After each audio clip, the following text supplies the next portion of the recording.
अंतुआन को खाने के लिए कुछ दिया? जी दे दिया है उरूज रईस। अच्छा किया।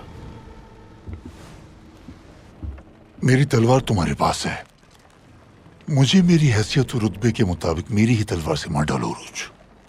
यही मेरी आखिरी ख्वाहिश है। खाना खाया तुमने?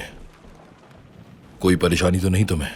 तुम लोग बोयरा रूम में ईसाइयों के सबसे बड़े दुश्मन हो, तो तुम्हें क्या लगता है कि मैं यहां तुम्हारी कैद में सुकून से बैठाऊंगा?